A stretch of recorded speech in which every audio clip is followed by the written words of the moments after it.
אז זהו, התחלנו. וואו, פנחס. איזה כיף, התרגשות. משהו. לא הייתה עד הרגע הזה. ממש, עכשיו התחילה. ממש. בוא נדבר למה התרגשות. אנחנו חברים כבר תקופה.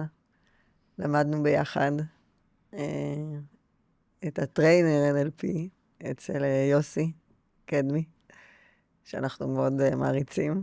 ואצל שני המאמן הקורס הזה הפכנו להיות חברים, קולגות, אנחנו מדברים כל שבוע כמעט. נכון.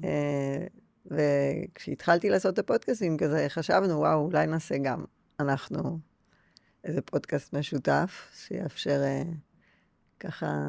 האמת שדיברנו הרבה על שיתופי פעולה, זאת אומרת, במהלך כל ההיכרות שלנו דיברנו הרבה על שיתופי פעולה בכל מיני אופנים. נכון, הרצאות שרצינו. והנה, פעם ראשונה אנחנו הנה, אנחנו כבר עושים, מתחילים קיק משהו. אוף. כן, קוראים לזה הביצוע הראשון, שרק ילך ויתעצם ויתחזק בעזרת השם, ושנוכל לעשות עוד דברים יפים ביחד. אז הדבר הכי יפה זה שקודם כל אנחנו חברים וגם מדברים את אותה שפה, ויש לנו איזה רעיון כזה, שעלה ממש כשהגעתי לפה. קיבלתי בשורה לא נעימה כזו. טלפון מאחיינית שלי, שאמרה שאימא שלי קיבלה תוצאות, של איזושהי בדיקה, וצריך לעשות ביופסיה.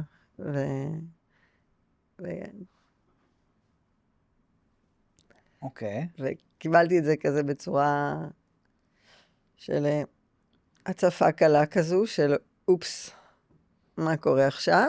ובאותו רגע שהייתה הצפה, בשנייה שהייתה הצפה, עלו מחשבות, והצטרפו למחשבות תמונות עתידיות, ואיזושהי השלכה לגבי העתיד ממש מפחידה. ואז פגשתי אותך למטה כאן, ומשהו נרגע כזה. ישר אמרתי לך, וואו, איזה עולם קטן. בדיוק רצינו לדבר על מחלות, ועל המפגש שלך עם הקושי, והנה, אני מגיעה וקורה משהו, זה כאילו, אני אומרת בסוף הכל מדויק, נכון? לגמרי. ואם זה הגיע אליי, זה כדי שאני אולי אחווה את זה איכשהו, ואני אוכל לדבר על זה בכנות ובאותנטיות, כאילו לקבל בשורה לא נעימה, גם אם זה קרוב משפחה, זה ממש לא נעים, וזה ישר באמת מריץ איזשהו סרט בדמיון, סרט עתידי, שיכול ממש להפריע לי עכשיו אפילו, כי בגלל שדיברנו על זה עוד לפני שנכנסנו, אז משהו אצלי כזה נרגע, ואולי גם הבנתי שאפשר אחרת. אפשר באמת לנהל את המחשבות שלנו ואת הדמיון שלנו. אז עכשיו אני קצת רגועה יותר. וגם, אני רוצה לשאול אותך, אם אנחנו כבר מדברים על הקושי הזה שנקרא מחלה, אני יודעת שבעבר קיבלת בשורה כזו לא טובה. בוא נקרא לילד בשמו. התגלו אצלי גידולים אמירים. נכון. ובדיוק היית בתהליך של למידה, וזה ממש ממש עזר לך, כאילו, לעבור את התקופה הזו באופן אחר. אז כאילו, אתה באמת מודל השראה ביחס למחלה הזו, כי עברת את זה בגבורה, ויש לך, אני בטוחה, מלא מלא מלא לספר, אז אני אשאל אותך שאלה ראשונה. קודם כל, מתי זה קרה? מתי בפעם הראשונה קיבלת את הבשורה? הבשורה, זאת אומרת, זה התחיל באיזושהי בדיקה שגרתית אצל רופא, שתוך כדי הבדיקה, הכל הפך להיות דחוף, דחוף, דחוף, דחוף. הרופא יצא ולקח אותי למשרד המרפאה, כדי שיסדרו לי תוך שעתיים שפגשתי את הרופא הזה, הייתי כבר אצל 3 רופאים, וואו. ועשיתי את הבדיקות שצריך לעשות, חלק מהם זה סוג של ביופסיה, וואו. והרופא מתקשר אליי באחד הימים, זה היה בתחילת 24, תגיע אליי למרפאה, ומבשר לי מה שמבשר. אז הבשורה היא, כמו שאת אמרת, שקיבלת את מין הבשורה. שוק כזה. הבשורה היא בשורה. כן, מה אנחנו עושים איתה? זו השאלה. כן. כי עובדתית, הוא בא ואמר, הוציא מילים מהפה שלו ואמר את מה שאמר. מה אני עושה עם זה? אז כן, אנחנו באופן טבעי, באופן נורמלי, מגיבים... באופן אנושי. נכון, עם הרגשות שלנו. והלכתי הביתה, התקשרתי למי שצריך להתקשר, הודעתי לבנות שלי, התקשרתי למנהלים שלי, ואני לא יודע מה גרם לי להגיד למנהל הישיר שלי, אוקיי, בסדר, אני נכנס לתהליך, ואמרתי לו את המילים האלה, אני הולך לעשות בליץ. אני הולך לעשות בליץ על הטיפולים. לא היה ברור לי בכלל מה אני הולך לעשות. זאת אומרת, זה היה העוצמה של הרגש, של הבשורה. קודם כל, איך הם מתמודדים עם משהו חדש. אתה לא יודע לפני מה אתה עומד, מה המשמעות, מה קורה, מה יקרה, כלום. פשוט חוסר ודאות. ישבתי במרפסת, בכיתי את החיים שלי, וואו. התקרבנתי, ולמה אני, ולמה זה מגיע לי, ואני בסדר, ואני... כל הדברים האלה. מה קשור, כאילו, באמת. וברגע אחד החלטתי שאני... בסדר, ישבתי במרפסת, אני נכנס למיטה. נרדמתי, לא נרדמתי, כי היה מחול שדים בראש. וב-6 בבוקר, זה היה בהבזק. אוקיי, בסדר, מה אתה שוכב במיטה? מה זה משרת אותך? מה זה נותן לך? דיבור פנימי כזה. כן, כן, מה זה נותן לך? כן. קמתי ב-6, נכנסתי למקלחת, התארגנתי, התחברתי למחשב, התחלתי לעבוד, הבוס שלי מתחבר, אומר לי, מה אתה עושה פה? כאילו, לפני כמה שעות דיברת איתי, בכית את החיים שלך, מה... הכל בסדר, אמרתי לו. וחזרתי, והחלטתי שאני בשגרה, במקביל למה שאני הולך לעשות. אחרי צהריים, אמרת שאני הייתי בתהליך למידה, הייתי לקראת סיום לימודי המאסטר שלי, נסעתי ללימודים, כאילו כלום. ובראש שלי כבר האסטרטגיה, איך אני הולך לטפל בעניין הזה, עובדת. נפגשתי עם רופאים, עם אנדוקרינולוגים, והיא מדברת איתי הרופאה ואומרת לי, צריך לעשות ככה וככה, ואני בלי סבלנות, אומר לה, אוקיי, בסדר, מתי? אומרת לי, לא, אתה, אמרתי לה, כן, בסדר, מתי? אני מכירה רופא, מומחה, שינתח אותך, אמרתי לה, דברי איתו עכשיו. ואני רוצה לפגוש אותו עכשיו, אני פה, אני אסיים איתך, ואני רוצה לפגוש אותו. והיה קטע, הבנות שלי היו איתי, הגענו, חיכינו לרופא אחרי שהוא סיים את הסבב ניתוחים שלו, זה שניתח אותי בסופו של דבר, והוא הכניס אותי לחדר בדיקה של הרופאים, והוא הביא את כל המתמחים מהמחלקה, ועשה עליי סימפוזיון רפואי, ואז הוא אומר לי, אוקיי, בסדר, צריך לנתח, ואני אומר לו, בסדר. מתי? הוא אומר לי, טוב, אתה נכנס לרשימת המתנה, ואני מחייך, אז הוא אומר לי, למה אתה מחייך? אמרתי לו, אני לא מכיר את המילה הזאת. מה זה המתנה? הוא אומר לי, מתי אתה רוצה? אמרתי לו, מחר. הוא אומר לי, לא, זה אי אפשר, זה היה ביום שני. אמרתי לו, לא, אני לא... הוא אומר לי, תקשיב, זה אי אפשר, זה להורץ אנשים. יום חמישי אני מקבל טלפון מהמזכירה של המחלקה, אומרת לי, אתה רוצה ניתוח? ביום שני הקרוב, שבוע אחרי שהרופא בדק אותי, ואמר לי, צריך להיכנס אמרתי לה, בוודאי.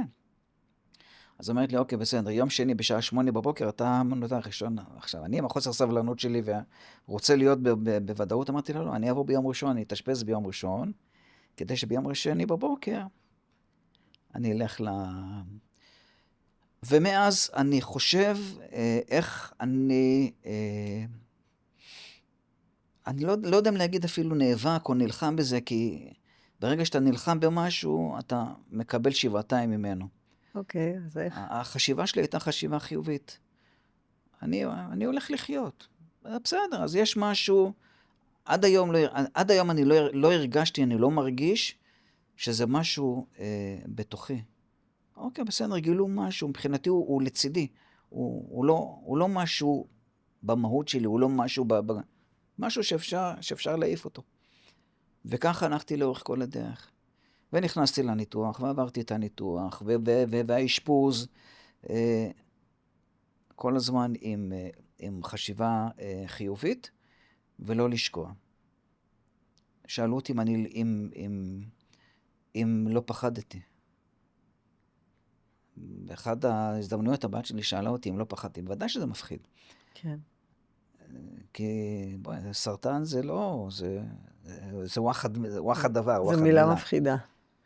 אבל צריך להבין מה זה פחד. כן. צריך להבין מה זה פחד. אני הבנתי מה זה פחד לגמרי בשבועות האחרונים, ואני חושב שאני היום יודע להגדיר את הפחד בצורה אחרת לגמרי. הרי מה זה פחד? המוח שלנו, ברירת המחדל שלו, זה לפחד משינויים, להתייחס לשינויים כאל גורם מאיים, ואז הוא מפעיל את המנגנון ההישרדותי שלנו, עם כל הדברים, עם ההורמון לחץ קורטיזול שמופרש, ופוגע ידוע שהקורטיזול משפיע השפעה שלילית על תאי האדם הלבנים, שהם שורת הגנה ראשונה שלנו, החיסוני. קוגניטיבית אנחנו נפגעים, ואז כשאתה מבין את הדברים האלה, אז הוא אומר, אוקיי, בסדר, אם זה שינוי לא, אני אשאר באזור הנוחות שלי, אני לא אעשה אותו. אבל יש אנשים אמיצים שכן עושים את זה, ולמרות כל זה, מה יש לאנשים האמיצים האלה שלנו אין?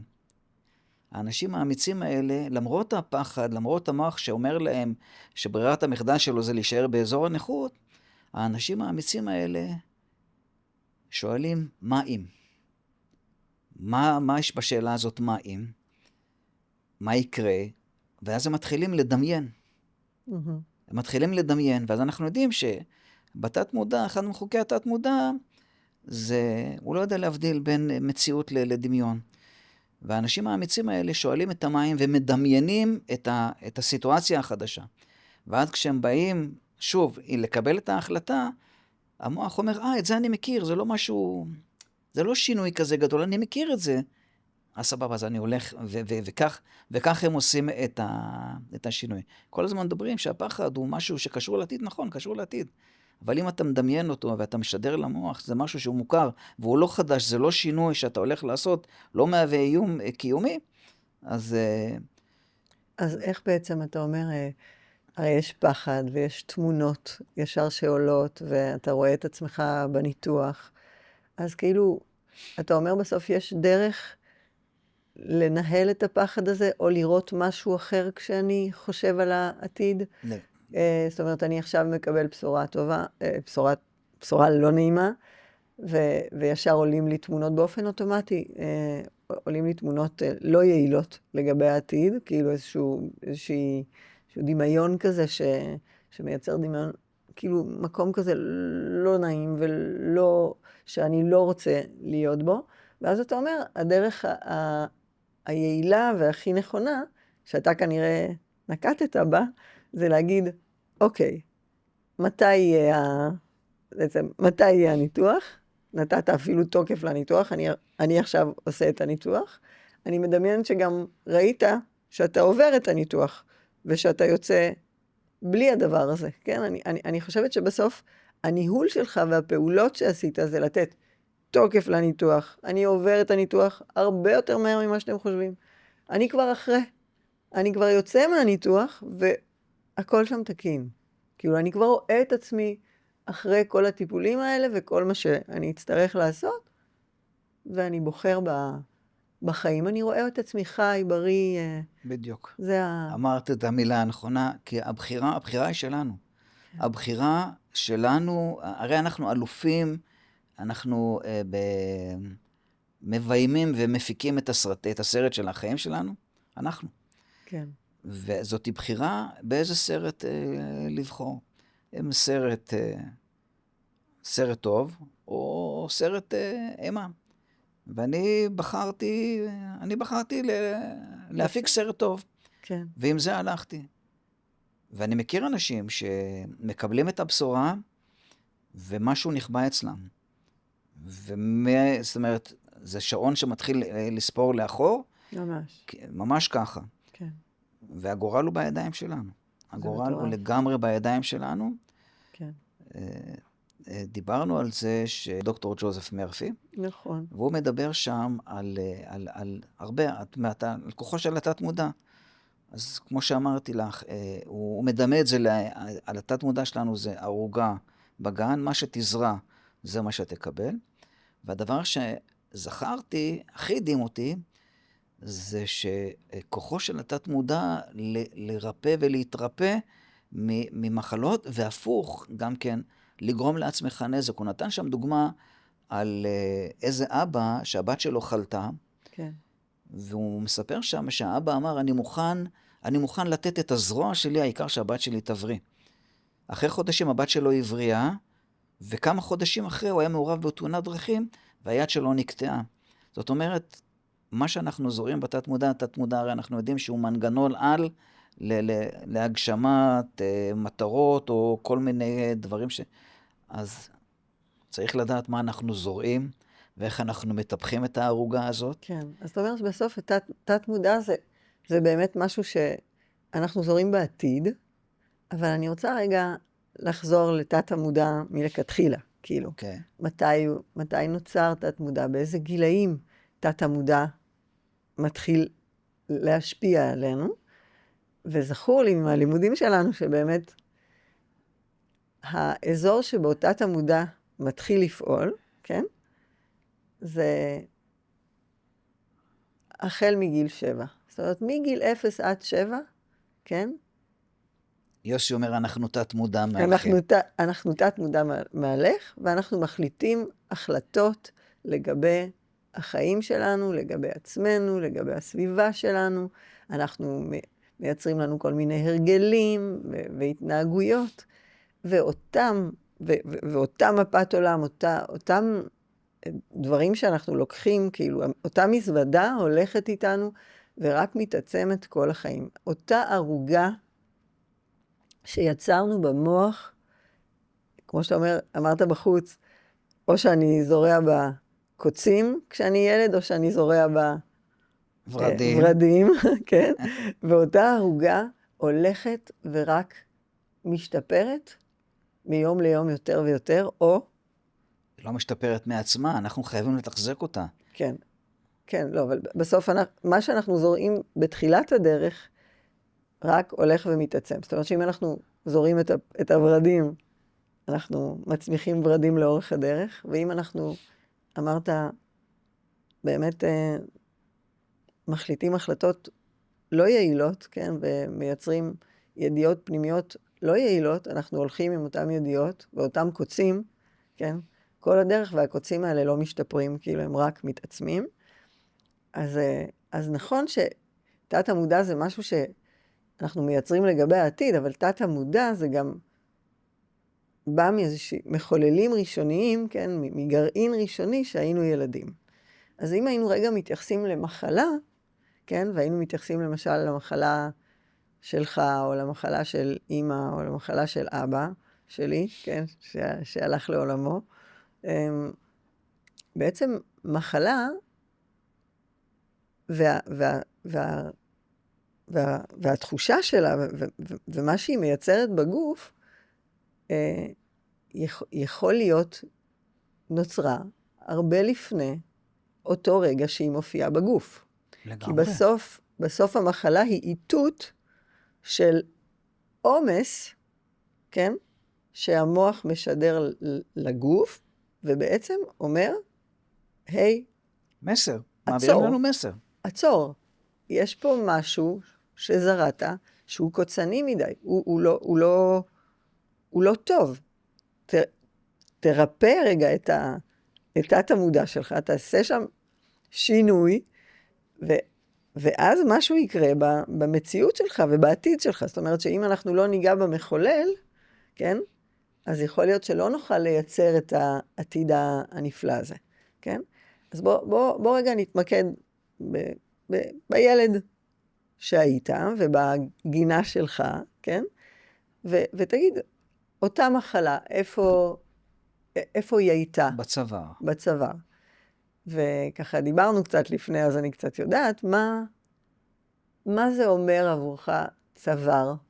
כאילו, עלה לך משהו שהיינו בחוץ. הצוואר מסמן על ביטוי. כן. והצוואר בדרך כלל, כשחולים באזור הצוואר, זה אומר שהיית חסום. לא הבאת את עצמך לידי ביטוי. זה בא ממך או ממה שקראת? זה לא בא ממך, זאת אומרת, זה דברים שקראתי, ספרות שקראתי, שמסמן, יש את דוקטור נאדר בוטו, שהוא מדבר על כל חלקים בגוף, איך הם מושפעים, זאת אומרת, איך הם מושפעים מהנפש, בסדר?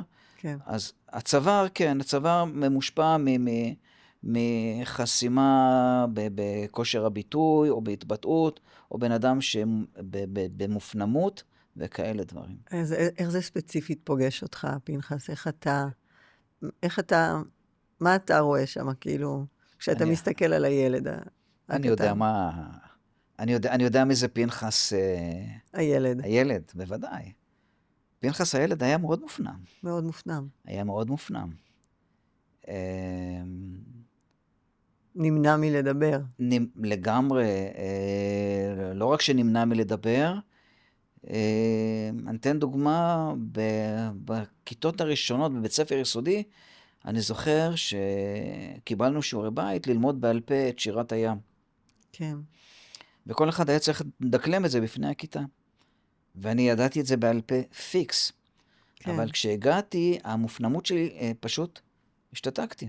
כן. לא דיברתי. וככה היה לי גם כן בבר מצווה. כן. כשצריך להגיד את הדרשה של הבר מצווה, כן. אז נעלמתי דום. אז כן, הייתי מאוד מופנם. הרגשתי שאין לי מקום. כן. שאין לי מקום לבטא את עצמי ולדבר. אולי לא מקשיבים לי. כן. כן. זאת אומרת, אולי הקטנתי את עצמי מדי. לא... כן, אולי גם שמעתי בסביבה כל מיני הערות. אולי הסביבה מבחינתי לא נתנה לי מקום. מבחינת הילד הקטן וההחלטות של הילד הקטן, כמובן שזה סובייקטיבי. כפי שאנחנו יודעים, ילד קטן רואה דרך העיניים שלו הרבה דברים שאנשים גדולים לא בדיוק מבינים, הם לא התכוונו. כרגע אולי אפילו למנוע ממנו מלדבר, אבל הוא מרגיש שהוא לא מסוגל לדבר, כי משהו מאיים עליו מבחוץ. לגמרי, צודקת לגמרי במה שאת אומרת, בוודאות. כן. אני לא יודע אם את זוכרת, אבל דיברנו על זה באחד בקורס, שיוסי עשה תהליך למישהו, ועשיתי איתו כצופה עשיתי את התהליך, וגיליתי שם משהו זאת אומרת, אני לא יודע אם נבהלתי ממנו, אבל כן, זאת אומרת, השפיע עליי, קלטתי הייתה איזושהי דמות בילדות שלי, שגרמה לי... מנעה ממך כן, להתכנס בתוך עצמי, ולא להביא את עצמי, מדהים. ואת המופנמות. ואילו היינו רגע נותנים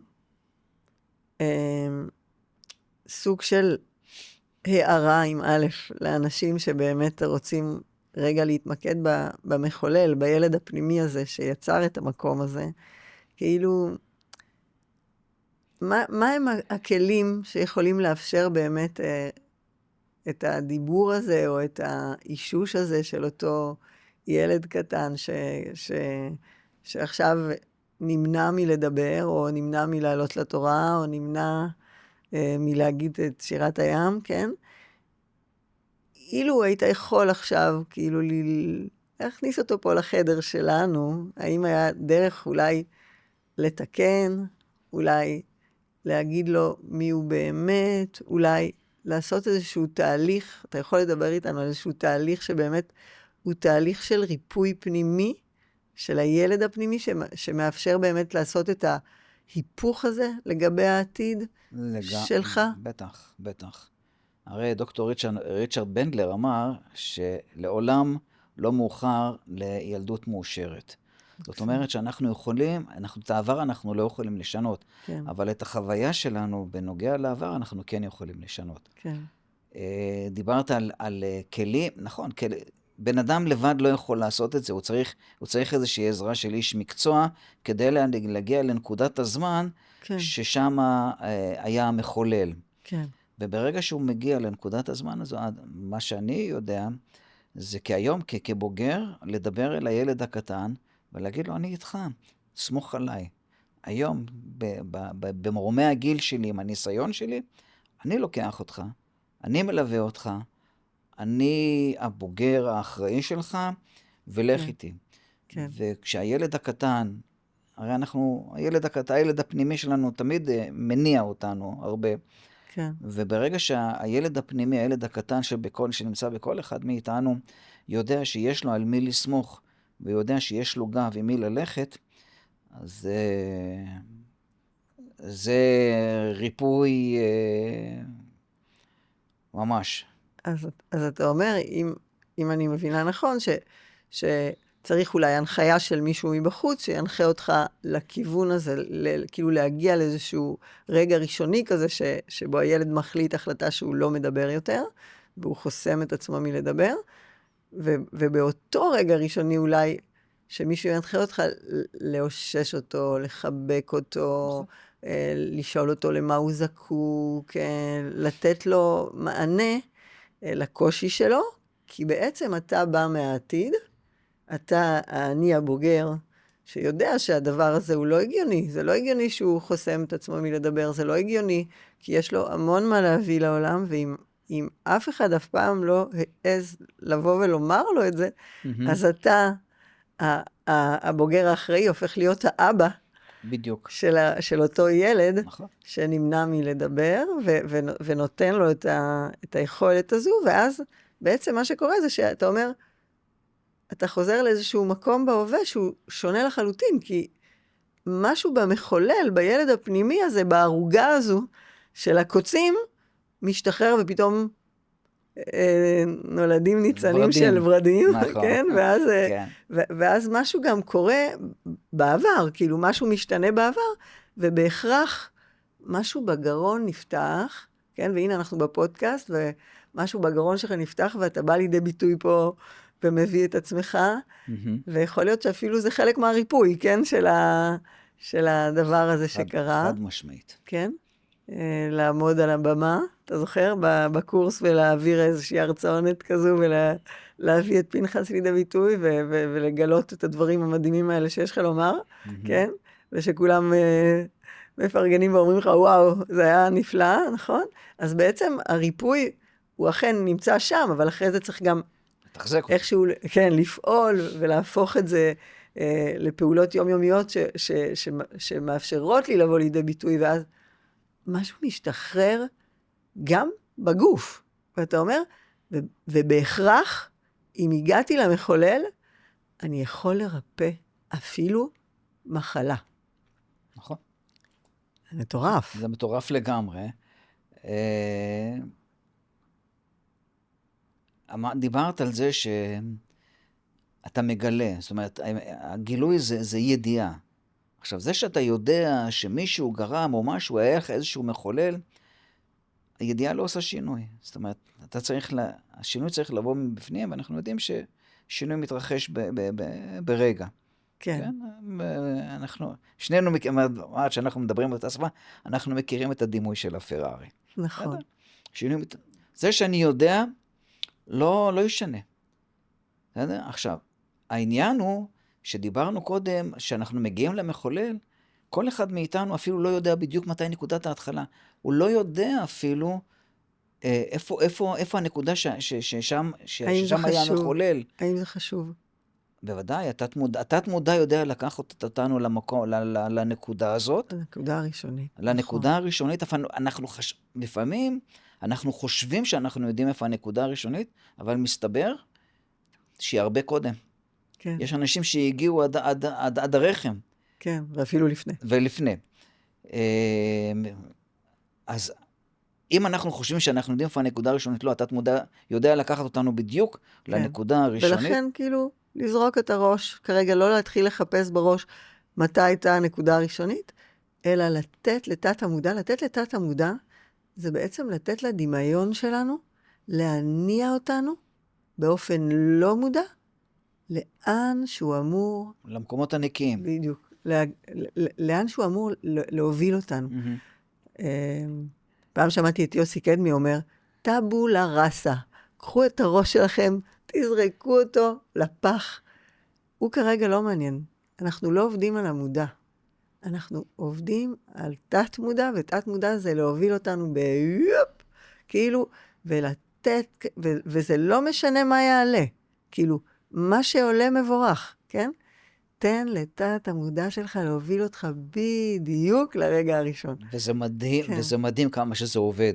הנה, היום אתה סיפרת שאנחנו באנו לפודקאסט וחשבנו שלדבר, ופתאום זה פגש אותך עם הבשורה ויש לי כל כך הרבה, בטוח שגם לך, כל כך הרבה מקרים בחיים שחשבנו פעם איפשהו ונפגשנו עם דברים שרצינו או שדמיינו, והכוח של התת מודע זה פשוט מטורף לגמרי. אבל אני חושבת שהפודקאסט הזה הוא הריפוי עבורי, כי בעצם אני מחזירה לעצמי את הידיעה הפנימית שהריפוי לא נמצא בגוף. הריפוי נמצא במיינד, הריפוי נמצא בתודעה שלי. ואם אני, כן, יכול לזהות את הרגע הראשון ולהניע את עצמי לרגע של אחרי, אני פשוט יכול לרפא את הגוף שלי.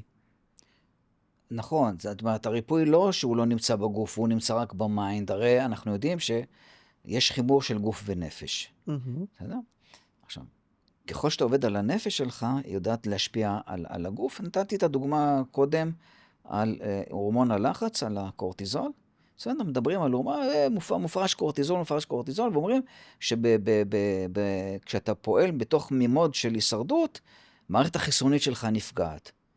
והסברנו איך זה, באמת איך זה פוגע. הרי הקורטיזול, ההורמון הזה, שאתה בלחץ, זה נפשי, כן. הוא מופרש הורמון קורטיזול שפוגע באופן שלילי בכדוריות הדם הלבנות, שהם המנגנון החיסוני. ולכן כשאתה במוד הישרדות, אז זה קשר ישיר, גוף ונפש.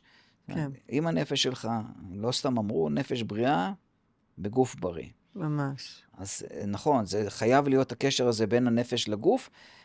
כמו שהנפש מחוללת מחלות, הנפש יכולה לרפא מחלות. כן. הרי אנחנו יודעים, כשאנחנו נחתכים ביד, כן. נסמים פלסטר. הפלסטר לא מרפא את החתך. כן. התת מודע שלנו שעובד כל הזמן, כן. הוא זה שמרפא את הפלסטר, הוא פלסטר. אבל בסופו של דבר, התת מודע שלנו הוא פועל להשלים ולבנות את התאים מחדש ולבנות את הרקמות מחדש, כדי להחזיר אותנו אז ברגע שאתה מודע לזה, שהנפש מסוגלת לרפא את הגוף, כן. אז זה מצוין. זה הרבה כוח. בוא רגע נחזיר את האנשים למציאות שלנו. במציאות שלנו יש את הרפואה הקונבנציונלית, כן? אז אנחנו לא מתנגדים לה, זאת אומרת, אנחנו מבינים שברגע נתון אנחנו צריכים אולי את העזרה של התרופות הקונבנציונליים שיעזרו לגוף לרפא את עצמם גם, שיפנו כזה, יאפשרו לגוף לרפא את עצמו, כן? אבל ראוי וכדאי גם לבדוק את הנפש, כדי שהיא תעזור בעצם למוח להפעיל בעצם את המנגנונים האלה, של הסרוטונין ושל הראייה החיובית לגבי העתיד, שתאפשר גם לגוף ריפוי אולי יותר מהיר ממה שהרופא תכנן. כן, לפעמים רואים את זה בתוצאות שהרופא ממש מתפעל ואומר, וואו, כאילו מה? באת עם גידול, הוא נראה שהיה צריך להוריד אותו, פשוט נהיה יותר קטן, ולפעמים אפילו נעלם, ראינו גם כאלה דברים, אבל לא צריך לסמוך על הנס, נכון? להאמין בו ולא לסמוך עליו, וכן ללכת לרופא, וכן לתת את הפוש הזה הרפואי הקונבנציונלי, ולא לשכוח את הנפש. נכון. צריך לתחזק, כמו שאמרנו קודם, צריך לתחזק את הנפש. צריך לדעת, לא להגיד, אוקיי, בסדר, צריך לתחזק, כמו שדיברנו קודם, זאת הערוגה שצריך לתחזק אותה. זה שתזרע זרעים של ורדים, אתה צריך לתחזק, להסב עשבים שוטים שגדלים, להשקות, לגזום, כל הדברים האלה. ואם אתה רוצה לפעמים להאיץ, אז שים דשנים מיוחדים, אבל שוב, זה כן, זה כל הזמן זה לתחזק ולהיות במחשבה נכונה, לחשוב נכון. ולפעול. מה? ולפעול. לגמרי לפעול, כי אנשים מדברים, שואלים שאלה, האם ניתן לשנות את הגורל שלנו? הרי הגורל קשור באמונות. זאת אומרת, מה שהאמונות שלי, זה יהיה הגורל שלי. דיברנו על זה קודם, וזה בסופו של דבר מסכם את הכל. זאת אומרת, הגורל שלי זה סך כל האמונות שלי. מה שאני מאמין, זה מה שיהיה לי. אם אני אאמין ואני אסתכל בגישה חיובית על החיים, אז החיים שלי יהיו טובים. ממש. אם אני אהיה באמונות שאכלו לי, שתו לי, אני מסכן ולזה, וכל הדברים האלה, אז ככה ייראו החיים שלי. מי אמר, לא זוכר אפילו מי אמר את זה, שהאדם הוא סך כל הבחירות שלו שהוא עשה בחיים. בסדר? כן. אז כן, זה הכל זה גם כן במיינד שלנו, ואנחנו צריכים לתחזק אותו. כן. אז אני רוצה רגע לחזור באמת להצלחות של הריפוי, כאילו. בסוף, הצלחות זה משהו שכדאי שנראה, נכון? לגבי העתיד. וכדאי שנרפא את הערוגה הראשונית שיצרנו, כן? אני מחייך. כי אני החלטתי בשנים האחרונות לא להשתמש במושגים של הצלחה וכישלון. לא, ההצלחות שלנו, מה קורה לאנשים שמצליחים לצאת מהמחלה? כאילו, מה מניע אותם? זה לא שאין להם נפילות, כן? זה לא שאין נפילות. לפעמים אנשים חולים ומצליחים לצאת מהמחלה, ואז יש שוב נפילה, כן? מה קורה עם אנשים שמצליחים שוב לקום מזה? אני חושבת שזה אנשים שלא שמים את הפוקוס על הנפילה. שיש להם את היכולת להסתכל על הריפוי. ולהגיד, גם אם נפלתי, קמתי. השם אור לי. היכולת שלי להסתכל על ההצלחות שלי, ולא על הנפילה, הם האנשים המצליחים. הצלחה זה לא שאנשים שמצליחים הם לעולם לא נופלים. הם נופלים ולא נותנים משקל לנפילה. את גורמת לי צמרמורת עכשיו. כן. את מזכירה לי את סבתא שלי באמירות שלה. כן. היא לא הייתה אישה משכילה, לא NLPיסטית ולא הייתה חשודה בכל הדברים האלה, אבל היא הייתה אישה עם חוכמת חיים, ואני זוכר כילד, כשהיינו נופלים והיינו בוכים, אז הייתה אומרת, קום. רק מנפילה אתה יודע, אתה לומד לקום. אתה לא יכול ללמוד לקום כשאתה עומד, רק מנפילה. ונפילה זה עוד למידה. וזה מדהים עכשיו שאת אומרת לי את זה, זה פשוט להיזכר בחוכמת חיים של סבתא שלי. ממש. מדהים. זאת אומרת, הכל כבר רשום, הכל כבר נאמר, NLP זה רק איזושהי רוח שבאה לעולם ונתנה פרוטוקולים ואפשרויות להיפתח למה שכבר סבתא אמרה לנו. נכון, ועוד לפני סבתא, הרמב"ם וזה דיברו על הדברים האלה. כן. זה לא המצאה. זה לא המצאה. זה לא המצאה, משהו פשוט... זה אנשים התבוננו. נכון. על איך אנשים יוצאים מתוך משבר, ומה מאפשר להם את זה, ויצרו באמת את ה-NLP שמאפשר איזושהי רוח חיים כזו לכל אדם. זאת אומרת שגם אם לא קיבלתי אותו מסבתא, בגנים, אני יכול ללמוד אותו, ולהוציא את עצמי מכל מיני חוויות לא נעימות, כי יש לי בחירה. כי יש לי בחירה להסתכל על מה שטוב, ולהניח למה שלא קרה, כן? לפעמים בתוך הנפילות אנחנו יכולים להגיד, וואו, הנה זה שוב קורה, הנה אני שוב חולה, הנה זה שוב קורה לי, ובעצם לא. לא, כי אותם אנשים שיוצאים, לא יודעים להסתכל על הנפילה, היא לא משפיעה עליהם. נכון. הם פשוט לא שמים. אני יודעת שתמיד אני אומרת שאני לא זוכרת את הטיפולים שבהם לא הצלחתי להוציא את האדם מהמקום שלו, מהמקום הלא נעים שלו, כן?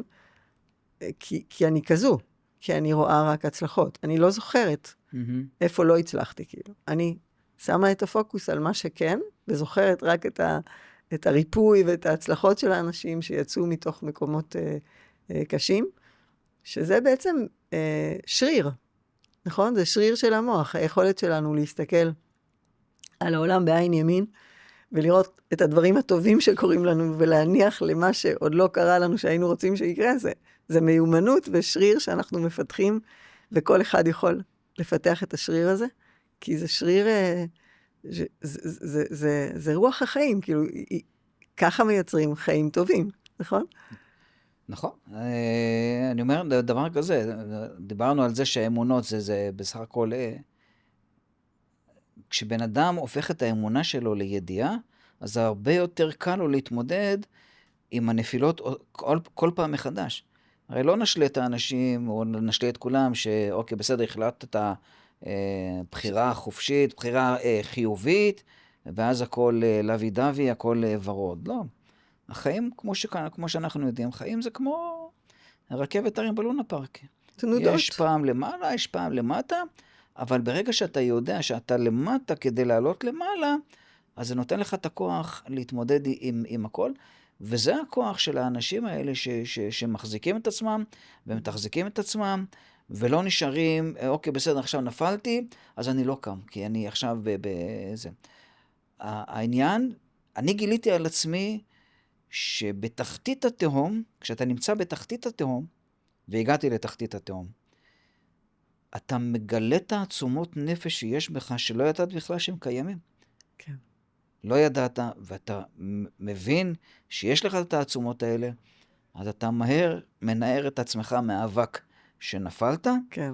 ואתה ממשיך קדימה. כן, כתוב שלא נבוא לידי ניסיון, אבל אם אנחנו כבר בניסיון, בוא נלמד ממנו. כאילו, בוא ניקח, בוא נייצר איזושהי למידה שתאפשר לנו להתקדם הלאה, ולא לשקוע בתוך הבור הזה, ובהתקרבנות קראת לזה, כן, שבו אתה מתחיל להגיד, כן, הנה עוד פעם נפלתי, הנה כל האמונות התפלות האלה, שאם אתה, שמיינד מייצר מציאות, וזה לא נכון, וכאילו להתחיל לספר לעצמי סיפורים לא יעילים, להגיד, לא, לא, לא. זה אכן בור, ואכן ניסיון, אבל אני הולך ללמוד מזה, שאני יותר חזק ממה שחשבתי, ואני ממשיך להסתכל קדימה, ולבחור במה שאני בוחר, כן? ולא במה שהמערכת